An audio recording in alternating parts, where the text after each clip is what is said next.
नमस्कार मित्रों, मैं दिव्यदर्शन पुरोहित गुरुदेव ऑब्जर्वेटरी वडोदरा से बोल रहा हूँ। आसमान में हम कभी कभार देखते हैं कुछ पदार्थ होते हैं, जैसे सूर्य है, चंद्र है, तारे हैं, ग्रह हैं, और पेपर अखबारों में देखते हैं और सुनते हैं कि इसके इतना नाप है, इसका इतना नाप है। तो हमको आश्चर्य होता है कि आसमान में नाप कैसे देख सकते हैं, नाप कैसे नाप कर सकते हैं सेलेस्टियल इवेंट का, पदार्थों का। तो उसके पहले थोड़ा हम समझ ले, हमारे ऋषियों ने पृथ्वी को पूरा स्फीयर माना था। वेद काल से वो मानते थे स्फीयर है। अभी जाकर के 500 साल पूर्व उसकी साबिती मिली कि इस पृथ्वी स्फीयर है। तो उन्होंने पृथ्वी के स्फीयर गिना और उसके आसपास के आकाश को भी, जो असीम है, अनंत है, ब्रह्मा ने उसको भी एक स्फीयर गिना है, गोला गिना है। और गोले को 360 डिग्री में यानी कि 360 अंश में विभक्त कर दिया है। ये अंश यानी डिग्री फिर आगे जाके विभक्त होकर कला में यानी कि मिनट्स में, और कला आगे जाके विभक्त होती है सेकंड यानी कि विकला में, यानी हर एक के 60-60 भाग उन्होंने कर दिए। और ये जो वेदोक्त नापन था उसी पर वर्तमान स्पेस साइंस चलता है, और उसी पर जितनी भी गिनती होती है, नासा हो, ईसा हो, इसरो हो, DLR हो, कोई भी जितनी भी एस्ट्रोनॉमर्स है, स्पेस साइंस है, IAU, सब गिनती इसी आधार पर ही करते हैं।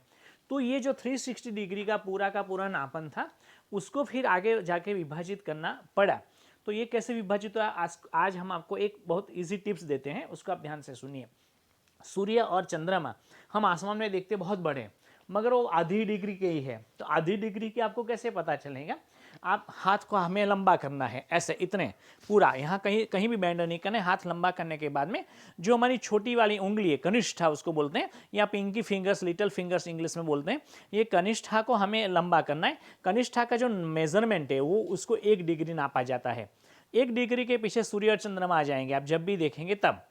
उसके बाद में आपको ये उंगली नीचे कर देनी, ये 3 उंगली, ये पहली वाली तर्जनी, मध्यमा और अनामिका, यानी इंडेक्स फिंगर और ये रिंग फिंगर, और ये तीनों उंगली को हमें आगे करना है और ये ऐसे कर देना है। तो ये जो 3 उंगली है, 3 उंगली के पीछे जितना भी डिस्टेंस आपको दिख रहा है वो 5 डिग्री का बनता है। अब आप इसको मुट्ठी बांध दीजिए। जब हम मुट्ठी बांध देते हैं तब यहाँ से लेकर के, मतलब थंब, अंगूठे से लेकर के कनिष्ठा यानी कि लिटिल फिंगर तक जितना भी डिस्टेंस है उसको आसमान में 10 डिग्री नापा जाता है, कहा जाता है। हाथ कभी भी उसको बेंड नहीं करना है नापने के टाइम पर, ऐसे करेंगे तो गलत हो जाएगा। ऐसे ही पूरा का पूरा सीधा रखना है। फिर हम जैसे आहुतियाँ प्रदान करते हैं तो इसी तरीके से ऐसा कर देना है।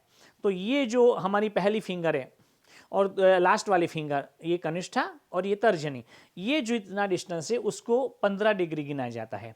फिर आप उसको ऐसे बंद कर दीजिए और फिर अंगूठे को और कनिष्ठा को फैला दीजिए, तो ये 25 डिग्री अंतर हो जाएगा। यानी 1 डिग्री, 5 डिग्री, 10 डिग्री, 15 डिग्री और 25 डिग्री, इस तरीके से अंतर को नापा जाता है। और ये अंतर नापने के बाद में अब और में एक टिप्स हम देना चाहेंगे गुरुदेव वेधशाला की ओर से।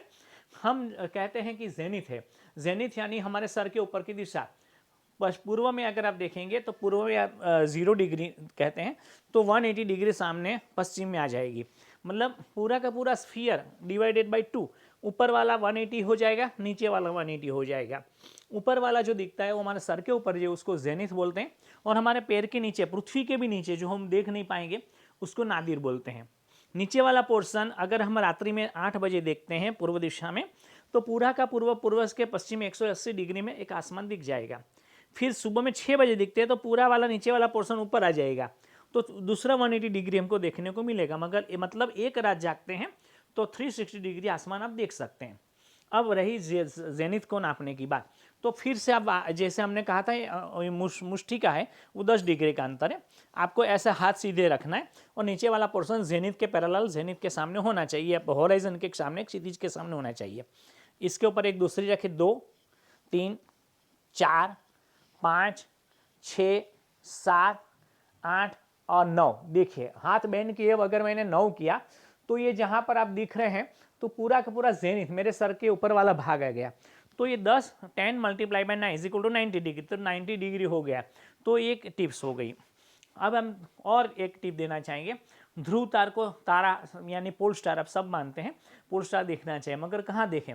तो ध्रुव तारक वर्तमान में उत्तर ध्रुव को, उत्तर दिशा को इंगित करता है। उत्तर दिशा में ध्रुव तारा, हम जहाँ पर रहते हैं भारतवर्ष में, उत्तर गोलार्ध में, वहाँ पर हमारा लेटीट्यूड दिखाता है। जैसे हम गुरुदेव वेधशाला का लेटीट्यूड है 22.19 डिग्री नॉर्थ, तो 22.90 डिग्री पर नॉर्थ दिशा में नॉर्थ स्टार दिखेगा। तो कैसे नापते हैं, फिर वही करें, क्षितिज पर ऐसा एक मुष्टि का रख दे पैरेलल, नीचे क्षितिज होना चाहिए, उसके ऊपर 10 और 10 20 और उसके ऊपर ये हो गया 5। तो यहाँ तक आपका हो जाना चाहिए, ध्रुव तारक आपको मिल जाना चाहिए। तो ये आप ध्रुव तारा आपको मिल जाएगा। उस हिसाब से सभी नक्षत्र जैसे सप्तर्षि वगैरह है, मृक्ष से सभी को नापन किया जा सकता है। तो मित्रों इसको देखें, विहंग दर्शन, व्योम दर्शन सबसे बेस्ट है। वो हमें स्ट्रेसलेस बनाते हैं, हमारी लाइफ प्रफुल्लित आनंदित बनाता है। बच्चों को दिखाना चाहिए और रात्रि में भी हमको आसमान को निहारना ही चाहिए प्रतिदिन। सुबह में प्रातःकाल अर्घ्य दें, सूर्यनारायण को, सूर्य का दर्शन कर लें और रात्रि में पूरा का पूरा व्योम विहंग दर्शन करें और स्ट्रेसलेस बने। आइए प्रार्थना करें पैंडेमिक की समाप्ति की। सर्वे भवन्तु सुखिनः, सर्वे सन्तु निरामया, everyone be happy and everyone be healthy. This is Divya Darshan Purohit from Gurudev ji, Vadodara, India. नमस्कार।